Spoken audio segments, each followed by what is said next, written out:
What's up, guys? This is Tim from the Current Gen podcast. Thanks for joining us this week, and we're going to cover all the games that came out in the last week that you should care about. Let's get into it. Press start.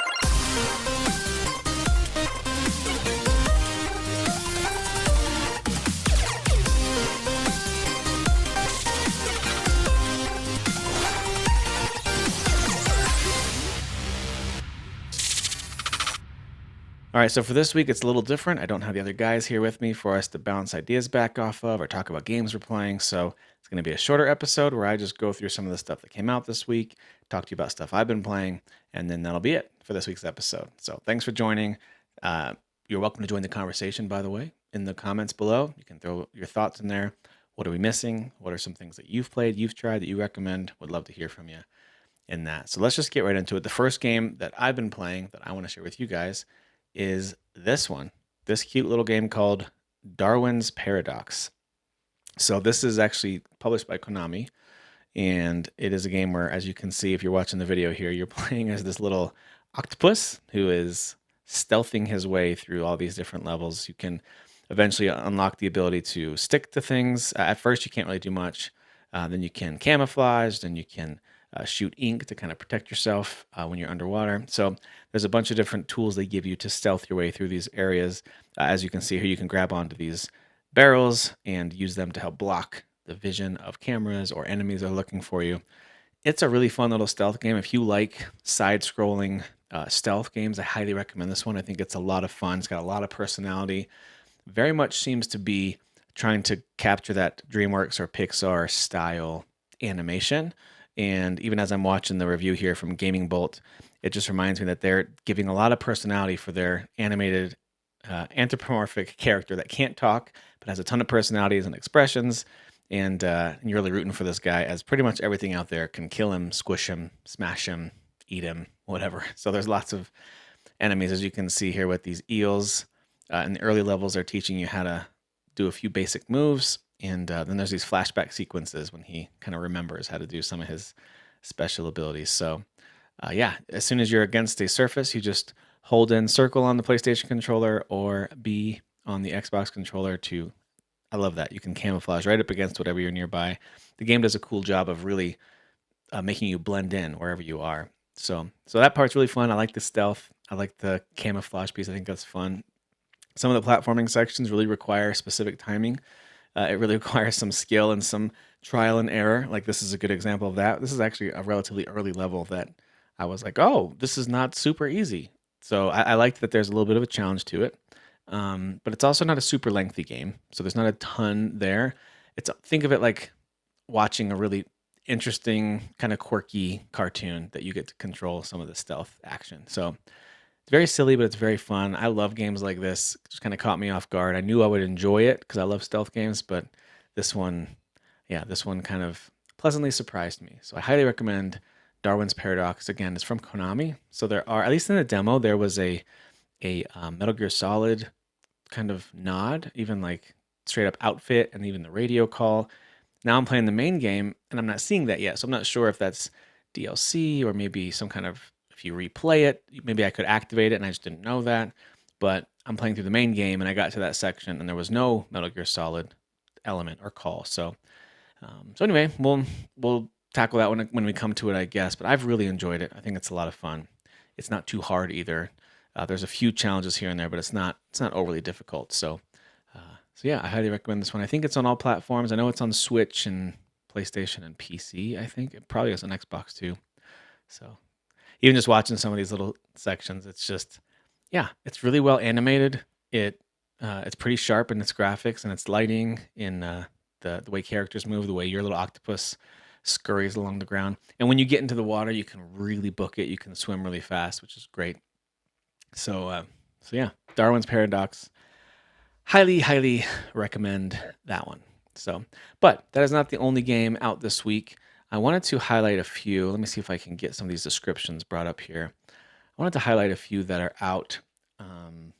Some of them I've learned a little bit about, heard a little bit about, and just wanted to highlight for you. But I'm not playing all of them. Definitely playing Darwin's Paradox though. So I love this one. The next one is called Spark Ignites. Spark Ignites.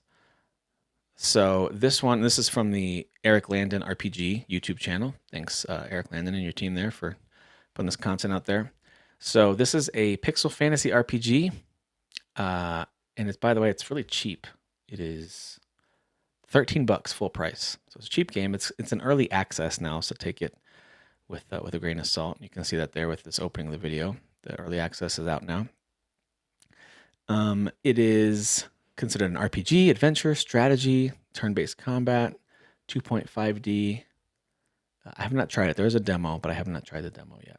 So, and let's see what the reviews are. Excuse me. 75% positive, not horrible. Not too many reviews either. But as you can see here, the art style is pretty cool. I think the way they do the lighting and all this, if you like the HD 2D look of Octopath Traveler and the Dragon Quest games that have been redone recently, then it's at least worth a look. It's only $13, so it's worth giving this one a closer look. Again, it's called Spark Ignites. Spark Ignites. So that is out. That is out now. All right, let's move on to the next one here. We've got Legacy of Kain Ascendance. All right, this is one that sounds like we need to talk about a bit because at first glance, the art style looks great. It's a really cool kind of 16-bit throwback art style. Reminds me of Castlevania games from the Super Nintendo days. It has that vibe for sure. Some cool lighting, some cool looking enemies, and at a glance, the combat looks fun. But man, the reviews on this one are just not great. And it's not like it's getting 2 out of 10s, but it's getting a lot of 5s and 6s. And man, it just does not sound like a game that is really up to snuff with so many other games that are out in the same genre. So there's other games that are doing all this stuff way better. So I think expectations were just higher because it looks so cool. Legacy of Kain is not the most popular IP, but it's a known IP. So I think people wanted a little bit more, and I totally get that. I kind of wanted to see some great reviews for it so I could be convinced to dive in and give it a look, but I have not, even on Steam. So sometimes we look at critic reviews and it's like, hey, those guys are just jerks or whatever. We've talked about with Crimson Desert and other games, not just jerks, but you know what I mean. Sometimes we add what we think might have been the context for a low score. But even on Steam, the reviews are 30% positive. I mean, that's not good. So players are also saying this is not great. So this is one of those cases where players and critics are agreeing. Legacy of Kain Ascendance, maybe not the game that a lot of us were hoping it would be. But if you're interested, of course, as always, go give it a look. It's not the most expensive game either. It's only $20. But for a game like this, I would expect a price like that. So there you go. It is out now on PC and other consoles. Legacy of Kain Ascendance. If you're interested, go give it a look. Maybe you don't care about the reviews and you just love that IP. Great. Go give it a whirl. So thanks to Noisy Pixel for the video for that review. All right. Next up, we have this next game.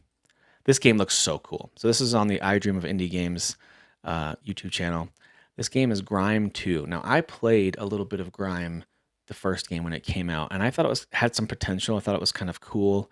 There were elements of it that I thought, hey, this is a pretty neat side-scrolling Souls adventure, Metroidvania kind of a mix.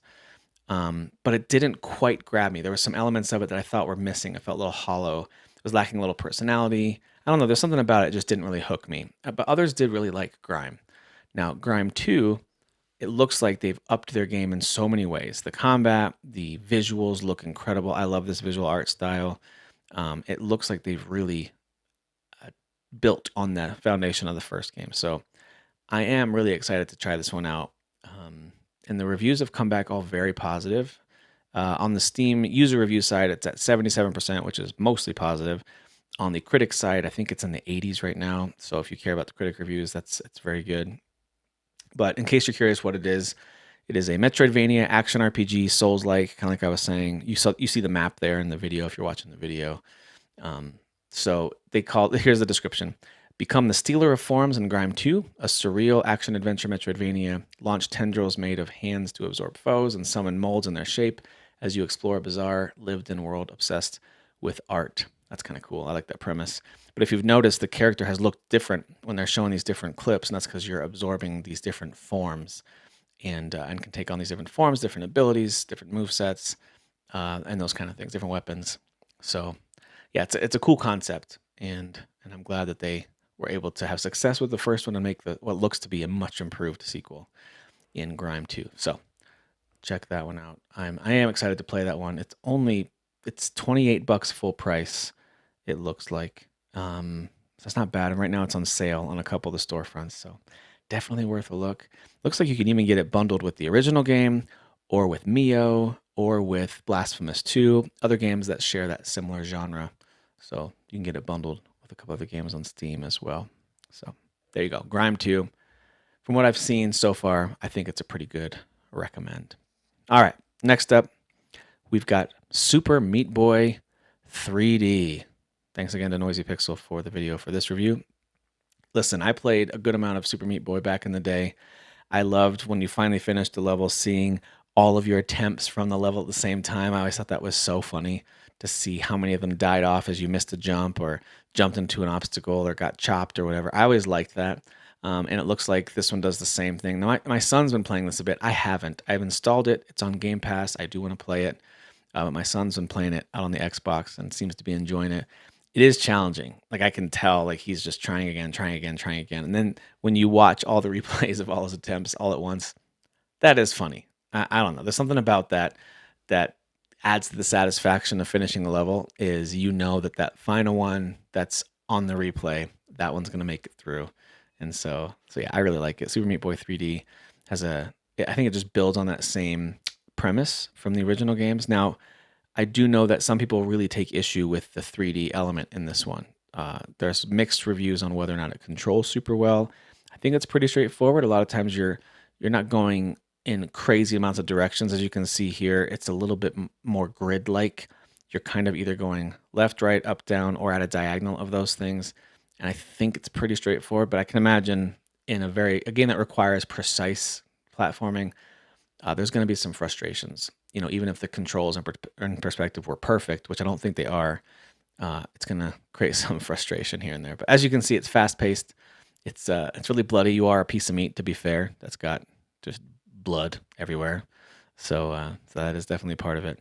But there you go. Super Meat Boy 3D is available out now. It is on Game Pass if you want to play it there on PC or Xbox, but it's also on all other platforms. It's on Switch too. I think it's on regular Switch as well, but definitely Switch 2 and PlayStation also, and Steam. So there you go. Super Meat Boy 3D. And if you're curious about the reviews, it's getting decent critic reviews, somewhere in the 70s. I guess you would call that good. It falls in that good category of right in like 74, 75 range, I think. But if you like user reviews on places like Steam, that is at 86% positive. So a much higher score from the users there. So there you go. Super Meat Boy 3D. Okay. Moving right along, we've got this game called Xenonauts 2. So this is a tactical game. I just think the visuals on this look really cool. It reminds me a lot of kind of 90s, maybe early 2000s games. I do like grid-based kind of turn-based tactics games like this. I do like these. They can be really time-consuming. So that part's not always appealing. But I do think a lot of people are loving both Xenonauts games. I think this one was in early access for a bit. Seemed to have really good response in early access. Well, now it's out full release, and it is sitting at 82% positive from users, which is excellent. But as you can see here, it's got this. It almost reminds me of kind of Command and Conquer style visuals a little bit, but it's on a grid instead of a freeform map like Command and Conquer games are. And maybe there's a little bit of XCOM to it, where you've got these individual characters with stats and weapons and the way you're positioning them. I'm not totally sure. I haven't played this game, but it is on sale right now for $26. Looks like it's normally 40. So that's a really good deal on Steam right now. And there's a bunch of bundles as well. If you want to include it in some other games you're interested in, there's a bunch of bundle options. But by itself, it is 35% off if you want to grab this right now. So it looks like a lot of fun. Xenonauts 2. Overall, it seems like people are liking it. So if you like tactics games, if you like XCOM, I think this one's a no-brainer. So give this one a look. All right. Here we go on to the next game that's out this week that's worth a look, or at least worth talking about. This one's called Crown of Greed, and I just really like the art style of this, very tabletop style. This says, Master the art of indirect rule in this fantasy real-time strategy game inspired by the classic Majesty. I remember playing Majesty. I think I played Majesty 3. Was that it? I think so. Very old school, very dated, but I remember enjoying that. Building that's right, kind of building up your fortress, upgrading your troops, and sending them out to battle. I like this kind of stuff. So it says, forget direct orders, use gold to bribe subjects, and set bounties for heroes. That's kind of cool. Build your kingdom in Rodovia and master a unique system where the coin is king. Can you lead those who won't obey? So there you go. It's all about having the money resources to get your way, to kind of pay your way. I like that. It is, let's see, the user reviews on it aren't incredibly positive. They're 60% positive. So it's not overwhelming. It's in that mixed category. But I'd say if you enjoyed the old Majesty games, absolutely give this one a closer look. If you ever played, there was this game I played that was really fast, kind of a roguelike called Thronefall. I liked that one. So give this a look if you like those kind of quick strategy games like that, these RTS games. Yeah, Crown of Greed is out now. Okay. All right. Now for something completely different. So this game is called Raccoin, a coin pusher roguelike. I know, listen, every week we highlight some weird sim game, some weird gameplay loop, and here we go again. Okay? We're not going to let you down. We always have some weird game that we can point out. It's very popular. Very popular right now. For a game that looks like this and that has the concept like this, it has 10 times the number of reviews that a lot of other games have, just because it's getting a lot of people playing it. 85% positive from users, which is great. But so again, it's got the roguelike elements where you're upgrading with each run and you're picking these different powers, as you can see. Think like Balatro, but with a coin pusher. And let me see if I can find a clip of what the actual gameplay looks like. Okay, here we go.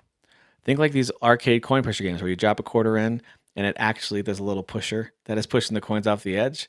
So it's that, but it's video gamified. So it's not just the physics based thing. It's going to have all the kind of video game things with bonuses and multipliers and all those kind of things and powers. So it's more than just a physics based thing.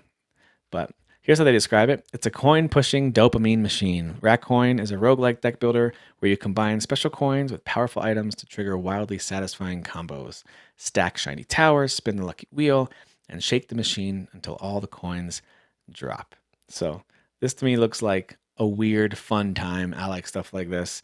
Again, it's not a sim game necessarily. It's more of a strategy roguelike game that just happens to have a kind of weird sim-like setup where it looks like you're in an arcade. So anyway, looks very fun. And again, pretty cheap. Full price, it's only like 11 something, I think. $12, I think, full price. And you can get it for just under 10 right now on sale. So yeah, Raccoin. Oh, by the way, speaking of Balatro, because I've played that game for a handful of hours on Steam, it's recommending this to me.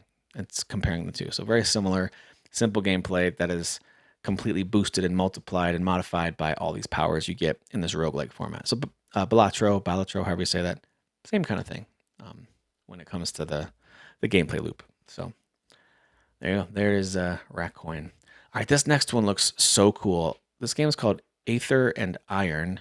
It's Aether, Aether, however you say that. It's got a really cool comic booky noir kind of look to it. Kind of steampunk meets Al Capone Prohibition age cars and characters and outfits, but it's a tactics game. So it's a tactics RPG, but it's while you're driving at full speed on these somewhat futuristic kind of floating, hovering streets where your cars are floating and going at full speed. And so you are a smuggler, as you saw there on the video if you're watching this. They call it a deco-punk narrative RPG in an alternate 1930s where anti-grav technology has taken cars, roads, and even New York City into the sky.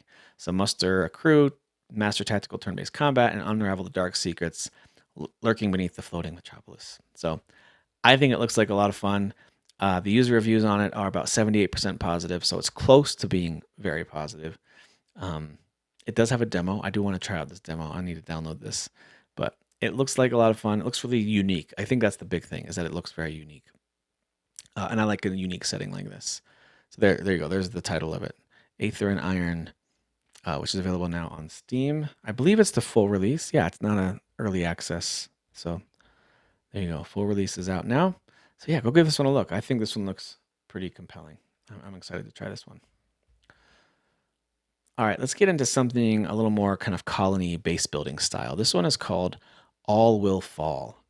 So this is where you can build these ocean cities that are floating. Think like Waterworld, where you can kind of build your own floating metropolis, floating city. And it features a physics-based 3D construction system, complex resource management, exploration, difficult political decisions, supply chains, robust sandbox mode. This sounds great. I'm all in on this one. This one sounds like a lot of fun. It is also very same score as the last game, 78%, so almost in the very positive range by users on Steam. And it is in full release. It's not early access, so that is fully available for normally $30. Now you can get a few bucks off right now on its launch sale. So I think this looks really neat. I like the different structures you can see here with this tree, the different things you can make. I imagine some creativity is needed with the physics-based construction. You can't just build in any direction you want. You need to use some element of realistic physics to build your cities, your bridges, your connections, your towers, all that stuff. So this one looks really unique as well. I like this kind of stuff. I like that $400 put into a free demo. I'm hooked. That's great. So yeah, I want to try this one out. I'm also just interested to see what other people have built, and because people can be so creative in games like this. So yeah, it's called All Will Fall, and as you can see, if you were watching the trailer, you could see there are times when things will collapse and fall apart and fall right into the ocean. So that's a big part of it. There you go. All Will Fall, available now. Okay. We also have a sequel. I didn't know this one was even coming out. I remember seeing the first game. So this sequel is, I think it's pronounced Morkul, Ascend to the Gods. So the original one, well, there was a Morkul game that came out before. What was that one called? Let's see, Morkul, Ragast's Rage. That's what it was. So that game came out a few years ago. I think people liked that one a lot. Must have done pretty well because they got a sequel here. So you play as the god of death and darkness, aware that he finds himself in a video game once again. You must help him escape so he can carry out his new plan for world domination.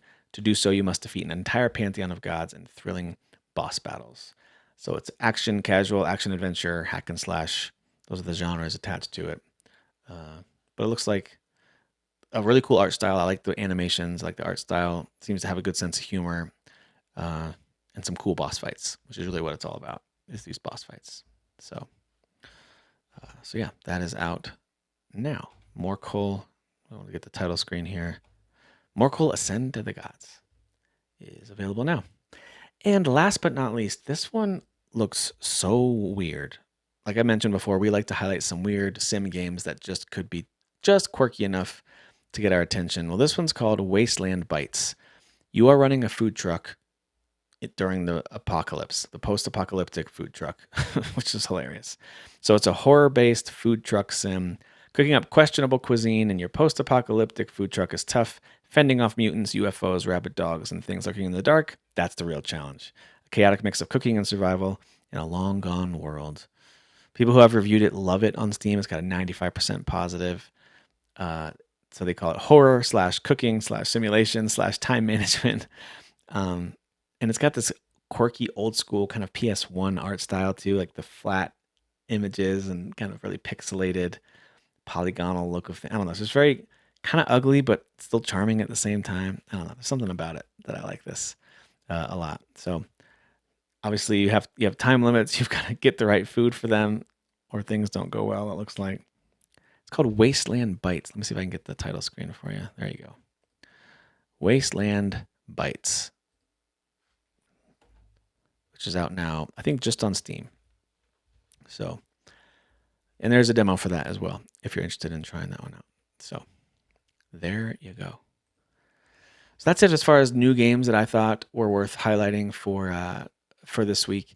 You know, one of the things we've been talking about really every week is our new thoughts on Crimson Desert. Sadly, it's been a busy week. We got family in town for the Easter weekend, so didn't have a ton of gaming time. I got to play a little bit of that Octopus Darwin game, but that was pretty much it. Didn't really get to play much Crimson Desert. Did get a new second monitor, which I'm excited about. I want to play some Crimson Desert on here. It's a little bigger, a little nicer.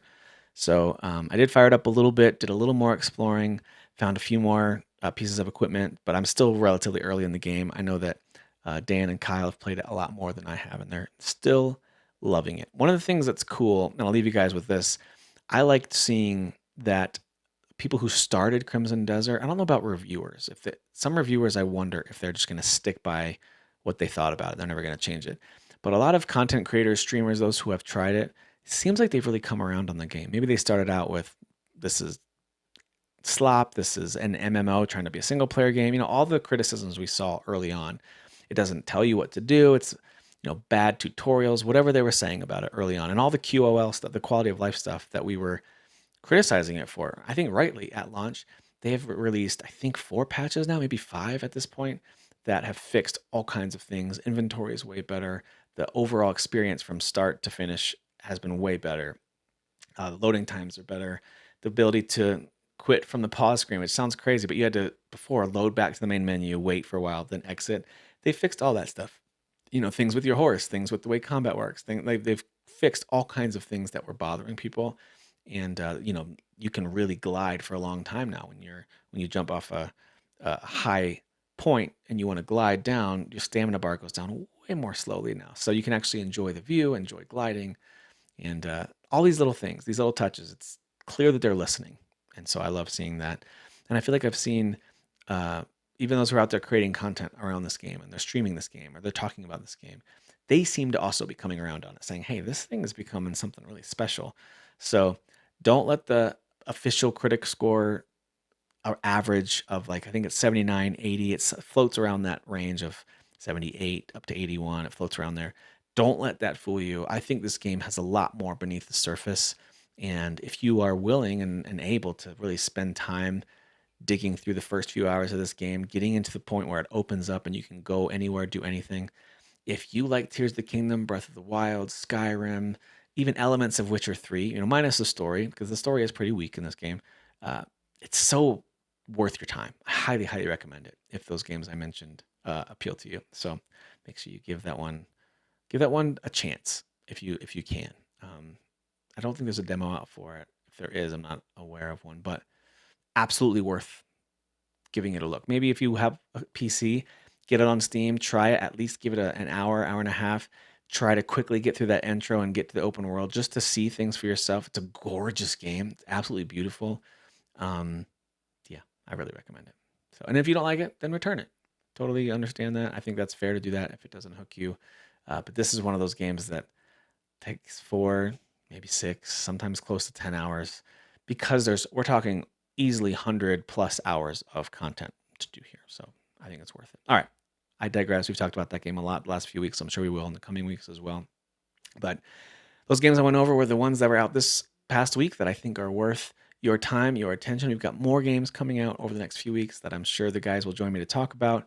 But for right now, it's been a pretty strong first quarter. We just wrapped up Q1. Games like Resident Evil came out, and it's been a pretty strong Q1. And Crimson Desert, of course, kind of capping off that quarter with, at first, mixed reviews. Now I would argue pretty overwhelmingly positive. Maybe not saying it's a masterpiece, but pretty overwhelmingly positive reviews on that one. So some good stuff from Q1 of 2026 already. A lot more coming our way. But that does it for this episode. We'll keep it short and sweet. Hope you found something maybe in the new games out this week that you're interested in or want to go wish list or keep an eye on for when it's on the sale. We try to touch really all the different genres in our recommendations here. So that's it for this week. Thanks for watching. Thanks for listening. We'll see you on the next one. Bye.